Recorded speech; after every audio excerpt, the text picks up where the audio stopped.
अब देखिए Cenozoic era की बात हम लोग कर रहे हैं, ठीक है। कल हम लोगों ने मध्यजीवी कल्प की बात कर ली, अब हम लोग सेनोजोइक एरा की बात कर रहे हैं, जिसमें साथियों एक चीज देखो आप, ये कौन से युग की बात कर रहा है? तृतीयक युग की बात कर रहा है। कौन से युग की बात कर रहा है? तृतीयक युग की बात कर रहा है। इसके जब आरंभ की बात की जाती है तो 6.5 करोड़ वर्ष पूर्व इसका क्या होता है? आरंभ होता है। अंत होता है इसका 20 लाख करोड़ वर्ष पूर्व इसका क्या हो जाता है? अंत हो जाता है। अब देखिए साथियों, इसको अगर यहाँ से जो क्वेश्चन आता है वो अपने से क्या पूछता है? अपने से पूछता है कि एज ऑफ मैमल्स कौन सा है, तो आपका पूछे तो सेनोजोइक आ जाएगा। एज ऑफ द इंसेक्ट्स कौन सा है, तो भी आपका सेनोजोइक आ जाएगा। एज ऑफ द एंजियोस्पर्म कौन सा है, तो ये आपका ये भी सेनोजोइक ही आ जाएगा। अब देखिए इसकी हमने ट्रिक की बात कर ली थी कि इसको ट्रिक के तौर पर इसके कितने भाग है? 5, जिसे हम कहते हैं POMP, PEOMP। अब देखो इधर हमने सबसे पहले बात कर ली, किसकी बात करी? पैलियोसीन की। पैलियोसीन का आरंभ कितना है? 7 करोड़ से 6 करोड़ वर्ष पूर्व पैलियोसीन का आरंभ है। अब यहाँ पे एक चीज देखो, यहाँ पे किस किस का विकास हुआ? रटने की चीजें नहीं है, बिल्कुल समझते जाओ चीजों को, बहुत ही आसान है। अब देखिए स्तनधारी जीव, स्तनधारी चूहे, ये पैलियोसीन में है। अल्पाइन पर्वत घटना, ये भी पैलियोसीन की है। अब इसमें कौन कौन से पर्वत हैं?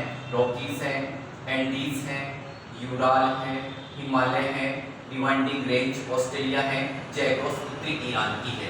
अब आगे आ जाओ, नंबर 2 की अगर बात करते फिर आता है इयोसीन। अब इयोसीन का समय कितना है? आज से 6 करोड़ वर्ष से लेकर 4 करोड़ वर्ष पूर्व की घटना ये थी।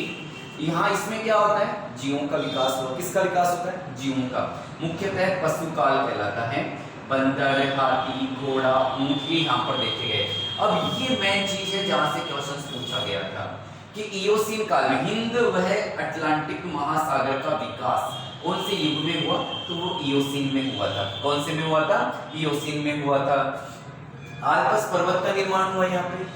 और क्या निर्माण होता है? ज्वालामुखी क्रिया अत्यधिक होने लगी इयोसीन काल में। उनमें सबसे ज्यादा इफेक्ट पड़ा आर्कटिक प्रदेश पर, स्कॉटलैंड पर और भारत के प्रायद्वीपीय भाग पर लावा का जमाव हुआ, ठीक है। और आगे क्या कह रहा है कि इंग्लैंड से ग्रीनलैंड तक उष्णकटिबंधीय जलवायु का क्या हो गया? विस्तार हो गया। और परिणाम स्वरूप मलेशिया जैसी जो वनस्पति थी वो भी यहाँ इन क्षेत्रों में देखी गई। अब दूसरा देखो साथियों, अब इसके बाद तीसरे नंबर पे हम लोग आ जाते हैं ओलिगोसीन। समय आज से कितने करोड़ वर्ष पूर्व का बताया गया? 4 करोड़ से 2.5 करोड़ वर्ष पूर्व का घटना है। पूज्यहीन बंदर यहाँ पे पाए गए। ट्रांस हिमालय का निर्माण, ये यहाँ पे इंपॉर्टेंट है, आपसे पूछा जाता है कि ट्रांस हिमालय का विकास कब होता है, तो वो ओलिगोसीन में होता है। आल्पस का क्या हुआ? यहाँ पे पूर्ण निर्माण हुआ। और वृहत हिमालय का पूर्णतः क्या होता है? यहाँ पर निर्माण होता है। फिर आ जाइए मायोसीन। मायोसीन का समय 2.5 करोड़ से 1 करोड़ वर्ष पूर्व हुआ। वही वलित पर्वतों का पूर्णतः इसमें विकास होता है। सबसे ज्यादा मायोसीन में कौन से 2 महाद्वीपों में विकास होता है? अगर ध्यान रखिएगा, यहाँ से अगर क्वेश्चन पूछा जाता है तो यूरोप और एशिया, यहाँ पर सर्वाधिक इसका विस्तार देखने को मिलता है। यहीं पर मायोसीन के समय सर्वाधिक विस्तार फैला। मध्य और लघु हिमालय का इसमें क्या हो जाता है? निर्माण हो जाता है। अब साथियों देखो प्लायोसीन, समय 1.1 करोड़ से कितना होता है? 10 लाख वर्ष पूर्व का समय होता है। अब इसमें देखिए महासागरों व महाद्वीपों का क्या होता है? निर्माण होता है। ये यहाँ से क्वेश्चन यहाँ पूछा जा सकता है कि प्लायोसीन का निर्माण कब होता है? तो महाद्वीप व महासागरों का प्लायोसीन का निर्माण कब हुआ? तो महासागर व महाद्वीप का निर्माण हुआ। अब इसके दौरान मुख्य घटना क्या थी? उत्तरी सागर का निर्माण हुआ, काला सागर का निर्माण हुआ, अरब सागर का निर्माण हुआ, कैस्पियन सागर का निर्माण हुआ। सबसे इंपॉर्टेंट इसमें पूछा जा सकता है आपसे काला सागर का निर्माण कब हुआ? ये ज्यादातर ऐसा क्वेश्चन पूछा जाता है कि काला सागर का निर्माण कौन से युग की देन है, तो वो आपको पता होना चाहिए प्लायोसीन में था। और एक चीज हमेशा ध्यान रखिएगा, तापमान में कमी होने के कारण हिमयुग कौन से समय आता है? तो वो प्लायोसीन के समय आया था।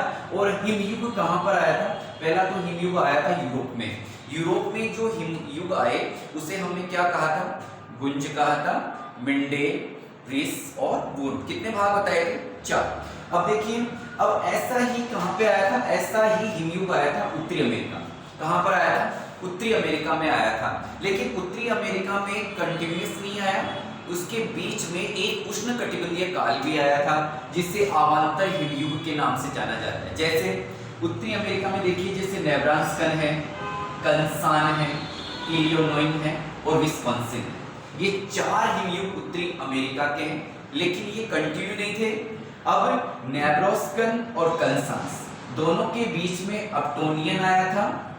कंसान और इलिनॉय इसके बीच में यारमाउथ आया था, और इलिनॉय और विस्कॉन्सिन के बीच में संगमन आया था। है ना आसान टॉपिक, बिल्कुल आसान टॉपिक है। बस इसको एक बार थोड़ा सा दिमाग लगा के याद करना है, और बाकी बिल्कुल अब आप लोगों को पूरी तरह से ये समझ में आ गया होगा। आगे से आपको एक भी क्वेश्चन गलत नहीं करना है, ठीक है। अब आगे चलते हैं हम लोग।